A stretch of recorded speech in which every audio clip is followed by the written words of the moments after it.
The next transformation we're going to focus on is a translation. A translation moves or slides an object a fixed distance in a given direction without changing its size or shape and without turning it or flipping it. So again, important thing to note here is that this is in fact an isometry.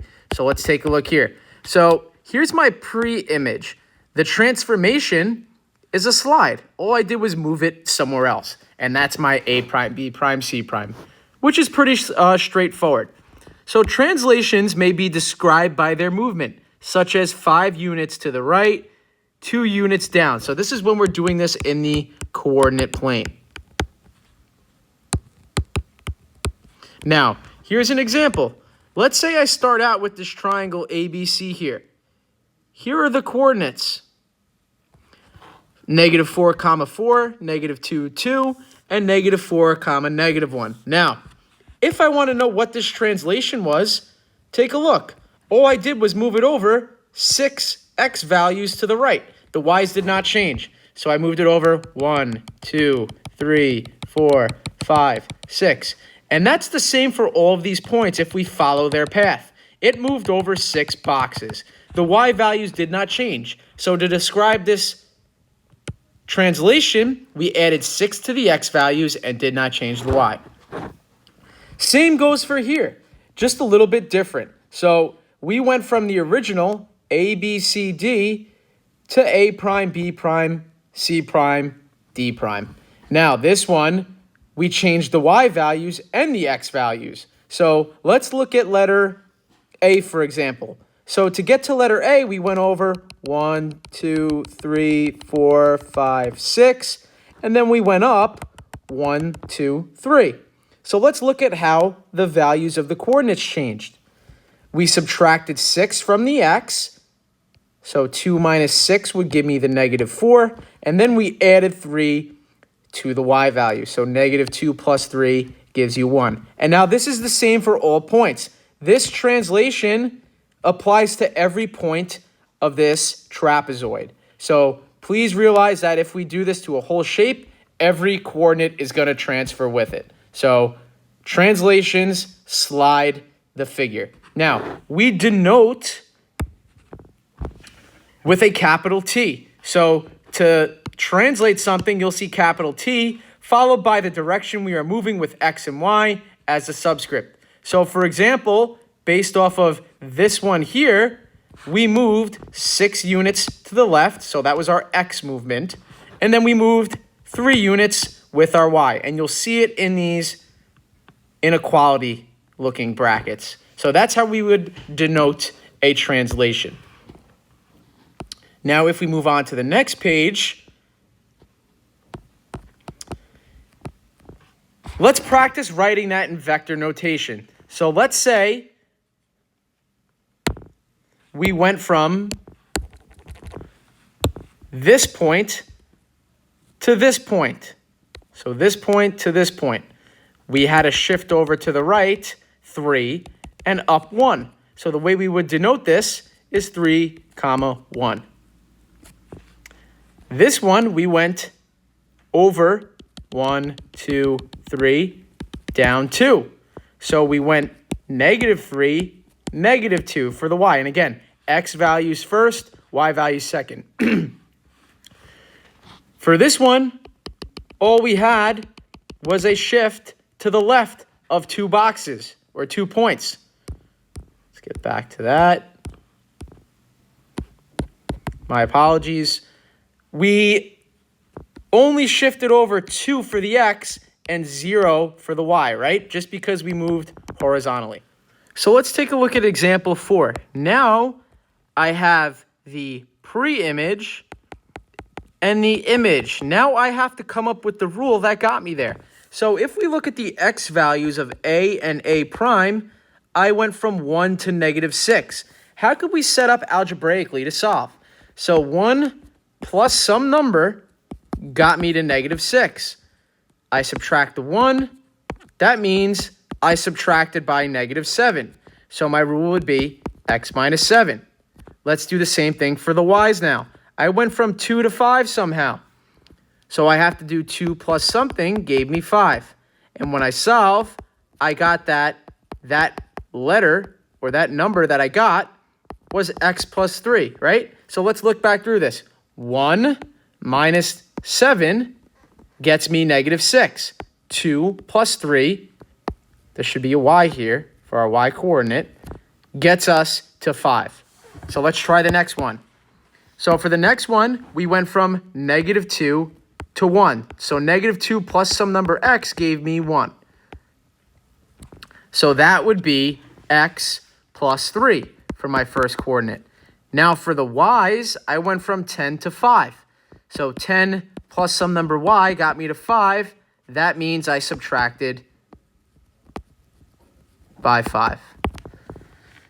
For c, we're told that we have point c being 2, 3 that goes to c prime being negative 5, 9. So what they're asking is that we have to find out the translation rule there. And then we have to apply that same translation rule to this. So let's take a look. How did I get from 2 to negative 5? Well, the translation rule would have been x minus 7, right? Because remember, 2 minus 7 is negative 5. If you want to set up to solve algebraically, that is totally fine as well. Now, how did the y value change? To get to that y, 3 plus 6 would have gotten me to 9. So now I have the translation rule. Okay? So now we're looking for the coordinates of d prime, which was the image of negative 1, 4. So I'd apply the same rule. So to get from d being negative 1, negative 4 to d prime, I'd have to subtract 7. I would get negative 8. And I'd have to add 6. And I would get positive 2. So that would be the point I was looking for. Now let's go ahead and apply translation rules to these points. So a, through this translation, negative 3 minus 5 would be negative 8. Then we do 2 plus 3, we get 5. For this one, we'd plug the 6 in for x here. 6 plus 2 is 8. 2 minus 3 would be negative 1. If we move on to the next page, we have to do our inverse for example 6.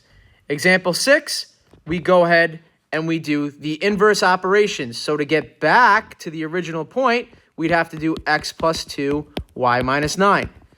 So we would do negative 3 plus 2. We'd get negative 1. And then we would do 2 minus 9 and get negative 7. So this is just our inverse ones again. Now for this one, we would have to not change the x.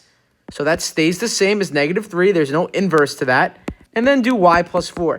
That would get us 10. And now for 7, it says under a certain translation rule, a maps onto a prime. So using translation rules, complete the chart. Well, all of these are under the same translation. So let's figure out how a got to a prime. So for 2 to get to negative 2, we would have to add 4 to that x value. So we're adding 4 to this x value here. Or sorry, we're subtracting 4 for 2 to get to negative 2.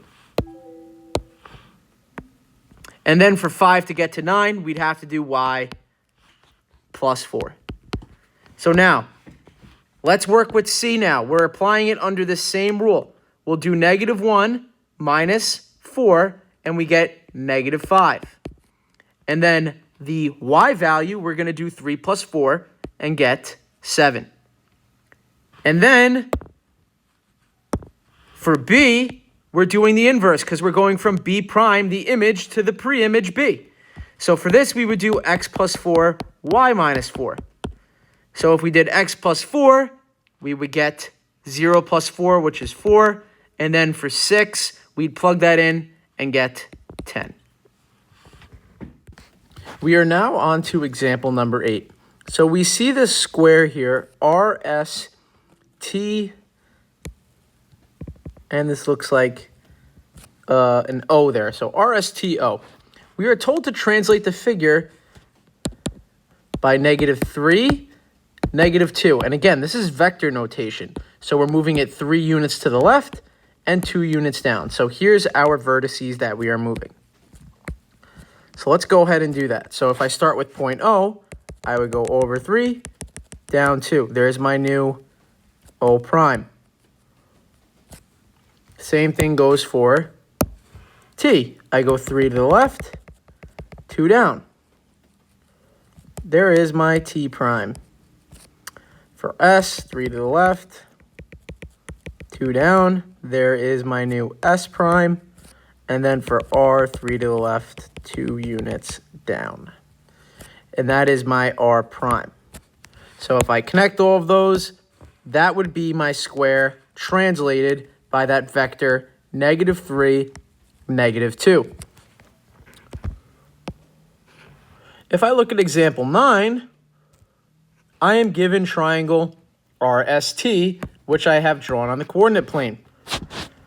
We are asked to label the coordinates of R prime, S prime, T prime after the vector notation -2, -3. So our X values are moving 2 units to the left. Our Y values are moving 3 units down. So let's go ahead and do that. 2 units to the left, 3 down. There is my R prime. 2 units to the left, 3 units down. There's my T prime. And then 2 units to the left, 3 units down. That is my S prime. So I connect all of those, and that is my translated triangle with that vector. So the question then asks, is this transformation a rigid motion? The answer is yes. The size did not change.